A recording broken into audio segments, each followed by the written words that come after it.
नमस्कार दोस्तों, स्वागत है आप सभी का पाथफाइंडर पर। बीएसएनएल की अमेजिंग ग्रोथ ने एक बार फिर से हम सभी को सरप्राइज करके रख दिया है। आप लोग यहाँ पे देख सकते हैं बीएसएनएल को लेके बहुत ही शानदार डेवलपमेंट्स सामने आ रही हैं। हमारे केंद्रीय मंत्री मिस्टर ज्योतिरादित्य सिंधिया जी के द्वारा बताया गया है कि बीएसएनएल के जो सब्सक्राइबर्स हैं वो अभी भी तेजी से बढ़ते जा रहे हैं। एंड इतना ही नहीं, द बेस्ट अनाउंसमेंट जो कि इनके द्वारा करी गई है वो ये है कि बीएसएनएल का जो 4G नेटवर्क है वो अब रेडी हो चुका है।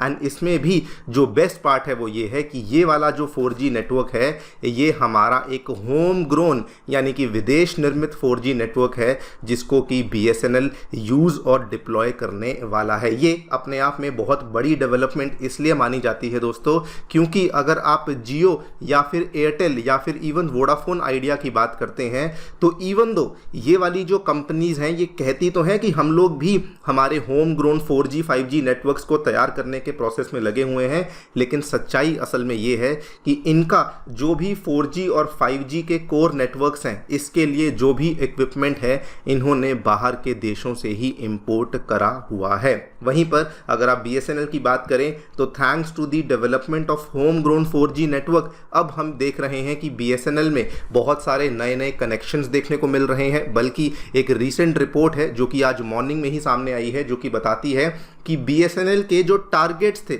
जो बीएसएनएल के माइलस्टोन्स थे उनके नए सब्सक्राइबर्स के, वो टारगेट्स भी उनके द्वारा ऑलरेडी यहाँ पे अचीव कर लिए गए हैं। बात करेंगे दोस्तों इन सभी डेवलपमेंट्स के बारे में, क्या क्या हमें बीएसएनएल की तरफ से अनाउंसमेंट्स देखने को मिली हैं एंड किस बेसिस पे हमें बीएसएनएल पे इतनी सडनली सॉलिड ग्रोथ देखने को मिल रही है, इसको भी समझने का प्रयास किया जाएगा। आइए शुरू करते हैं मेरे साथ। मेरा नाम है अनिरुद्ध।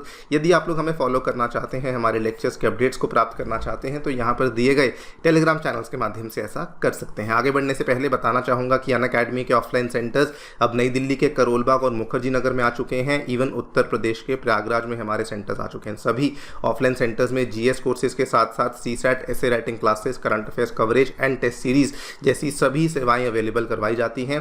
कोई भी आपको डाउट है आप लोग सेंटर को विजिट कर सकते हैं या फिर नीचे दिए गए इन फोन नंबर्स पर आप लोग फ़ोन भी कर सकते हैं। ऑल्सो अगर आपको फ्री स्टडी मटेरियल लेना है यूपीएससी एग्जाम का तो उसके लिए आप लोग हमारी अनअकैडमी ऐप को डाउनलोड कर सकते हैं। इसका लिंक आपको डिस्क्रिप्शन बॉक्स में नीचे दिया गया है। ऑल राइट, इस पर्टिकुलर टेबल को देखिए। ये वाला जो टेबल है ये हमारी जो telecom regulatory authority of India के द्वारा ऑफिशियल डेटा है जिसको कि रिलीज़ किया गया था। ये वाला जो टेबल है दोस्तों ये अप्रैल से लेकर के फरवरी यानी कि अप्रैल 2023 से लेकर के फरवरी 2024 तक का डेटा बताता है कि किस टेलीकॉम ऑपरेटर ने कितने यूज़र्स को गेन किया, किस टेलीकॉम ऑपरेटर ने कितने यूज़र्स को यहाँ पर जो है वो लूज़ किया। अब इस डेटा को ध्यान से देखिए। इसमें जो बीएसएनएल का पिछले पूरे एक साल का परफॉर्मेंस था ये बहुत ही ज़्यादा ख़राब था। अप्रैल 2023 में बीएसएनएल ने 0.72 मिलियन यूज़र्स को लूज़ किया था, यानी कि ऑलमोस्ट 7.25 लाख लोग बीएसएनएल के या तो सिम बंद करवा चुके थे या बीएसएनएल के सिम को छोड़ के वो रिलायंस या एयरटेल इन कंपनीज़ में जाना शुरू कर रहे थे। सिमिलरली ये डेटा कुछ महीने तो बहुत ही ख़राब रहा। फॉर एग्जाम्पल जून 2023 में बीएसएनएल ने 18 लाख से भी ज़्यादा सब्सक्राइबर्स को लूज़ किया था। सिमिलरली अगस्त और सितंबर में फिर से 22 लाख, 23 लाख एंड उसके बाद फिर से जनवरी के महीने में भी 11 लाख से ज़्यादा सब्सक्राइबर्स को बीएसएनएल ने बेसिकली अपनी सर्विसेज से लूज़ किया था। लेकिन दोस्तों अब ये पूरा का पूरा जो सिनेरियो है ये बदल चुका है। आप लोग यहाँ पे देखिए, हमारे जो यूनियन मिनिस्टर हैं मिस्टर ज्योतिरादित्य सिंधिया जी, इन्होंने ये क्लेम किया है कि subscriber base for the government run BSNL company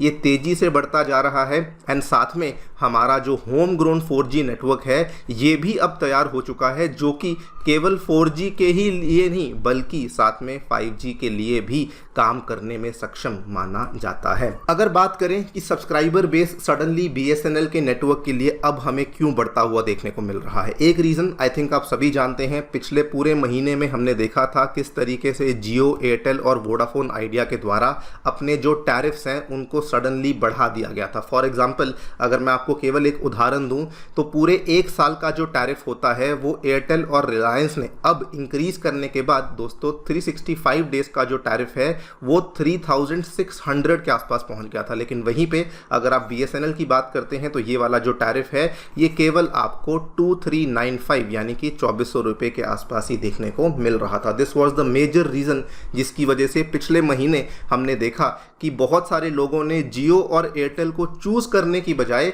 BSNL को चूज़ किया एंड BSNL ने पिछले महीने में even in less than 1 month BSNL के द्वारा 25 लाख से भी ज़्यादा नए यूज़र्स BSNL के द्वारा यहाँ पे गेन किए गए थे। इतना ही नहीं, बहुत सारे लोगों ने जियो और एयरटेल की सर्विसेज को छोड़ते हुए BSNL की सर्विसेज को चूज़ करना शुरू किया, यानी कि बहुत सारे लोग जियो एयरटेल से पोर्ट करना भी शुरू कर चुके थे। इसी वजह से BSNL का जो मार्केट शेयर है वो हमें सडनली बढ़ता हुआ देखने को मिला। अभी तक अगर मैं आपको बताऊं BSNL का जो मार्केट शेयर अभी तक है वो केवल 10% है, लेकिन जितनी तेज़ी से BSNL इस साल ग्रोथ विटनेस कर रहा है, BSNL टारगेट कर रहा है कि 2024 कैलेंडर ईयर के अंत तक, यानी कि केवल आने वाले 4 महीने के अंदर अंदर BSNL का जो मार्केट शेयर है वो 20% को यहाँ पे टच कर सकता है।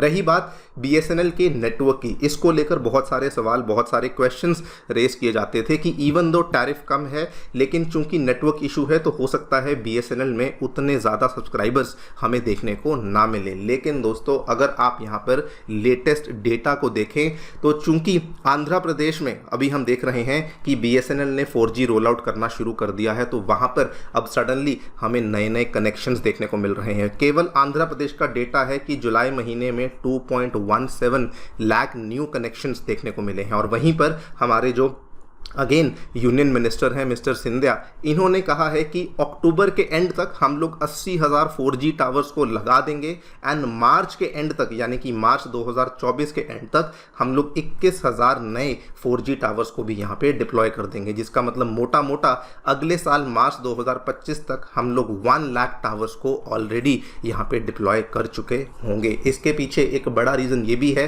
कि रिसेंटली जो बजट अनाउंस हुआ था उसमें बजट के द्वारा टेलीकॉम मिनिस्ट्री को लगभग 1.25 लाख करोड़ के आसपास का एलोकेशन किया गया था, जिसमें से जो मेजर शेयर है ऑलमोस्ट 83,000 करोड़ का वो केवल और केवल BSNL को ही एलोकेट यहाँ पे किया गया था, so that BSNL in towers को तेजी से इस कंट्री में बेसिकली डिप्लॉय कर सके। एक सवाल जो कि कई बार लोग पूछते हैं कि आखिरकार BSNL इतनी देरी क्यों कर रहा है, क्योंकि अगर आप बाकी प्लेयर्स को देखें, जियो एयरटेल को देखें, तो ये बहुत ही पहले अपनी 4G टेक्नोलॉजी को ले आए थे और इवन 5G टेक्नोलॉजी को भी इन्होंने पिछले साल ही लॉन्च कर दिया था। लेकिन यहाँ पर भी मिस्टर सिंधिया ने बताया कि उसके पीछे बड़ा रीज़न ये था कि प्रधानमंत्री नरेंद्र मोदी का विजन ये था कि BSNL में जो भी हम लोग टेक्नोलॉजी यूज़ करेंगे वो कम्प्लीटली इंडिजिनस टेक्नोलॉजी का इस्तेमाल होना चाहिए। इसमें आपको बता दूं there is something called as radio access network, जो कि कम्युनिकेशंस नेटवर्क के लिए इस्तेमाल होने वाला एक पूरा का पूरा स्टैक कहा जाता है।